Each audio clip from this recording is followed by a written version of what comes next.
कि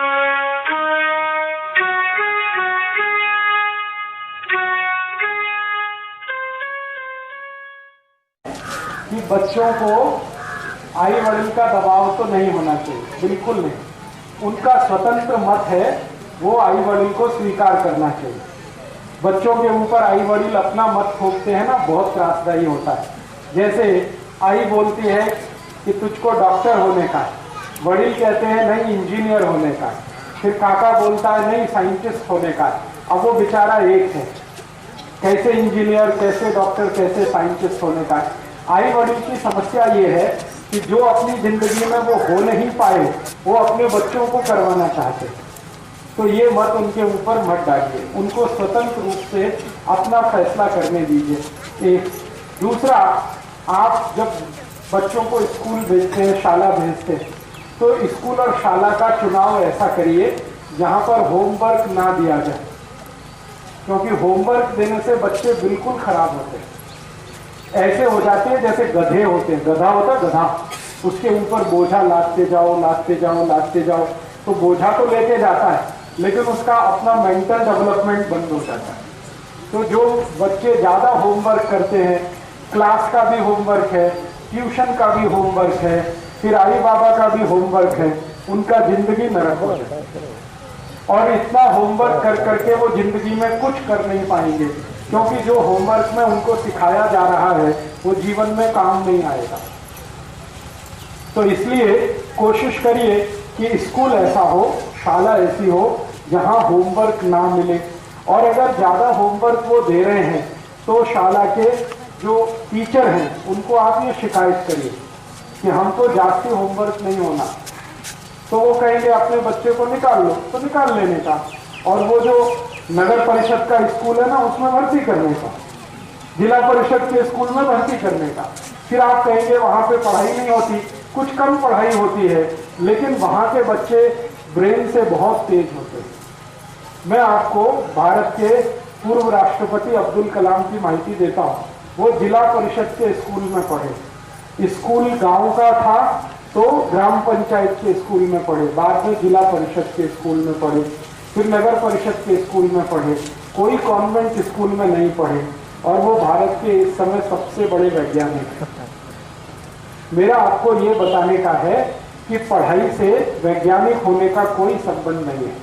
वैज्ञानिक होने का संबंध माइंड से है। आपका माइंड कितना फ्री है, जो चिंतन कर सकता है, थिंकिंग कर सकता है, उस पर से साइंटिस्ट होना होता है। ज़्यादा पढ़ाई करके, बहुत होमवर्क करके कोई साइंटिस्ट दुनिया में कभी नहीं हुआ। आइंस्टाइन का नाम सुना आपने, न्यूटन का नाम सुना, ये सब स्कूल छोड़कर भागे हुए थे। मालूम है, आइंस्टाइन कक्षा 9 में भाग गया शाला छोड़ के, क्योंकि होमवर्क कराते थे और वो होमवर्क उसमें उसको रस नहीं आता था। न्यूटन भाग गया शाला छोड़ के कक्षा 8 में, और इतना बड़ा साइंटिस्ट बना। आइंस्टाइन इतना बड़ा साइंटिस्ट था। मैक्स प्लैंक बहुत बड़ा साइंटिस्ट था, कक्षा 7 से ही स्कूल छोड़ के भाग गया था। तो ये स्कूल छोड़कर भागे हुए बच्चे बड़े साइंटिस्ट होते हैं, क्योंकि वो फ्री थिंक कर सकते हैं, स्वतंत्र चिंतन उनका होता है। स्कूल में तो इतना रद्दी है सब कुछ कि वो ना पढ़ने का दिल करता है, वो पढ़ाते कैसे हैं मुझे तो हैरानी ये होती है। सब बकवास बकवास बकवास उसमें पढ़ाते रहते हैं। उनको माहिती है टीचर को कि ये काम नहीं आएगा, फिर भी वो पढ़ा रहे हैं, क्योंकि उन्हें पगार मिल रहा है और उनका टाइम पास हो रहा है। बच्चों का क्या हो रहा है इसका किसी को कुछ मतलब नहीं। आप थोड़ा ध्यान रखिए इस बात का। थोड़ा बच्चा स्वतंत्र सोचने के लिए तैयार हो, खेले कूदे, दौड़े भागे, ये सब करे, और फ्री माइंड हो उसका, ऐसी शाला में उसको भर्ती करें। वो शाला मराठी माध्यम की है तो बहुत अच्छा, अंग्रेजी माध्यम में कभी भर्ती मत करें, क्योंकि बचपन से अंग्रेजी माध्यम का इतना त्रास होता है बच्चे पर कि वो अपनी जिंदगी में सबसे जास्ती समय बर्बाद करता है ट्रांसलेशन में। आपके घर में मराठी है, घर में, घर के बाहर मराठी है, सब जगह मराठी है, शाला में अंग्रेजी है, तो वो अंग्रेजी कैसे सीखेगा?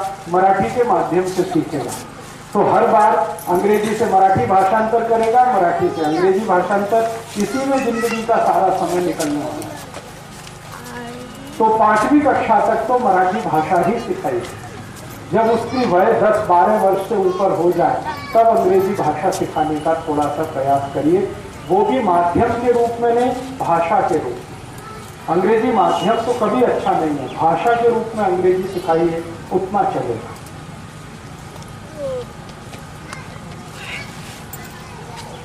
स्पर्धा में कभी मत लाइए अपने बच्चों को, और अपने बच्चों से किसी का कंपटीशन मत कराइए। जैसे कई बार आप बच्चों को बात करते हैं ना, तो किसी का उदाहरण देते हैं, देखो उसका 90% अंक आता है, 90%, तुम्हारा 70% आता है। ये बात कभी भी उसके सामने मत करें। क्यों नहीं करें? हर एक बच्चा अपने आप में यूनिक है, विशेष है। जिसका 90% मार्क्स आता है ना, उसकी जिंदगी की दूसरी बहुत सारी बातें हैं जो नहीं मालूम है, और आपके बच्चे को जिसको 50% आता है उसको मालूम है। जैसे आपका बच्चा है, उसको ज्ञानेश्वरी माहिती है, लेकिन जो 90% वाला उसको माहिती नहीं ज्ञानेश्वरी क्या है, तो उसकी कुछ विशेषताएं हैं। इसलिए दो बच्चों का आपस में कभी भी कंपैरिजन मत करिए, तुलना मत करिए, और एक दूसरे बच्चों को इससे प्रेरित मत करिए, उसका इतना आता है तो तुम्हारा आना चाहिए, बिल्कुल नहीं आना चाहिए। उसका जितना आता है उतना ठीक है। आप कभी भी उसको ऐसे करके मत टोकिए कि उसका इतना आया, तुम्हारा इतना कम आया, वो तो इतना नंबर लाया, तुम्हारा इतना कम, कभी मत करिए।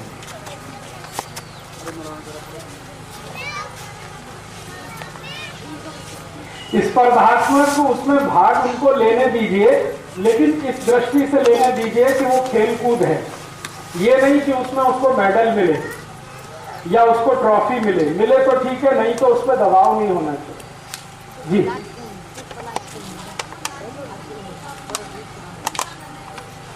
हाँ, देखिए योग्य मार्ग आपको खुद भी नहीं मालूम है, मैं आपको सच बताता हूँ।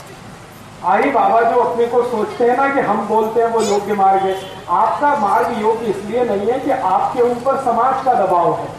समाज का ये दबाव है, समाज ऐसा सोचता है आजकल कि या तो सबको डॉक्टर होना चाहिए, या तो इंजीनियर होना चाहिए, या तो MBA करके किसी को मैनेजर होना चाहिए, या तो ये होना चाहिए। इसके अलावा भी समाज में बहुत कुछ है। शेतकरी क्यों नहीं होना चाहिए, उसको कष्टकरी क्यों नहीं होना चाहिए? तो हम जो सोचते हैं वो समाज के दबाव में सोचते हैं। समाज वो जिसके आसपास हम रहते हैं, तो हमारा भी चिंतन स्वतंत्र नहीं है, वो समाज का दबाव है। अब वही दबाव बच्चे पर आप लाएंगे तो वो खुद जो होना चाहता है वो नहीं हो पाएगा। बिल्कुल चिंता मत करिए, सबका फ्यूचर भगवान ने तय किया हुआ। मैं आपको बोलता हूं, सबका फ्यूचर भगवान ने तय किया है। मेरी आई से जाके पूछिए, मेरी आई ने मुझको इंजीनियरिंग का सबसे बड़ा अभ्यास कराया, अभी मैं वो सब छोड़कर ये काम करता हूं। तो मेरी आई कहती है कि तेरे नसीब में यही था।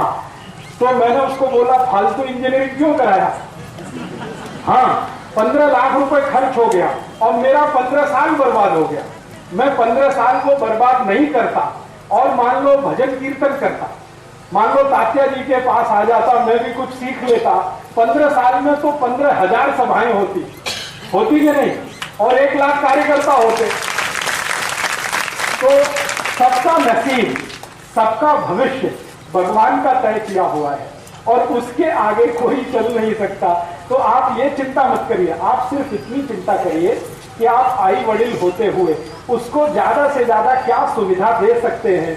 जैसे उसको भूखा नहीं रहना, उसको बिना पंखे के नहीं रहना, उसको तकलीफ होती है तो उसके लिए कूलर अगर चाहिए तो व्यवस्था किया, पंखा चाहिए तो व्यवस्था किया, उसको कुछ पुस्तक का आवश्यकता है तो व्यवस्था किया, उसको खेलने को बैट बॉल चाहिए तो आपने ये सुविधाएं उसको चाहिए, उस पर आप आई बाबा बात करिए।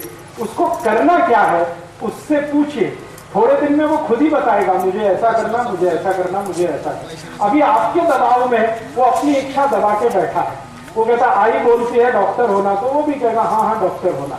बाबा कहते हैं इंजीनियर होना, हाँ ठीक है इंजीनियर होना।